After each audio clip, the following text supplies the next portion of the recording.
யோகத்தில் உடல்னா இதுக்கு ஈடா இது பிங்காள அர்த்தநாரின்னு சொல்கிறாங்க. ஒரு பக்கம் பெண் தன்மை ஆண் தன்மை. இது ஆண் பெண் இல்லை, பெண் தன்மை ஆண் தன்மை. இந்த ரெண்டு தன்மை சேர்ந்து தான் நம்ம உடல் இப்படி நடக்குது. இந்த ஆண் தன்மை பெண் தன்மைன்றது சும்மா ரொம்ப ஒரு டெலிகேட் லைன். அது நீங்கள் தள்ளி தள்ளி பார்த்தீங்கன்னா இந்த பக்கத்தில் இருந்து அங்கே போயிடலாம், அந்த பக்கத்தில் நீங்கள் வந்துடலாம்.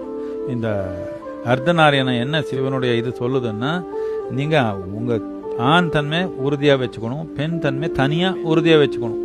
ரெண்டு மிக்ஸ் பண்ணிங்கன்னா கொஞ்ச நாளுக்கு அப்புறம் எது எதுன்னு தெரியாது. இது நம்ம இப்போ நவீன சமூகத்தில் இது ஒரு பெரிய ஒரு இதாக வளருது. விஞ்ஞானபூர்ணமாக சொல்கிறோம், ஆமாம் அவருக்கு அப்படி தான் இருக்குது, இவருக்கு இப்படி தான் இருக்குன்னு சொல்லி நான் சொல்கிறது, யார் வேணாலும் இப்படி பண்ணிக்க முடியும்.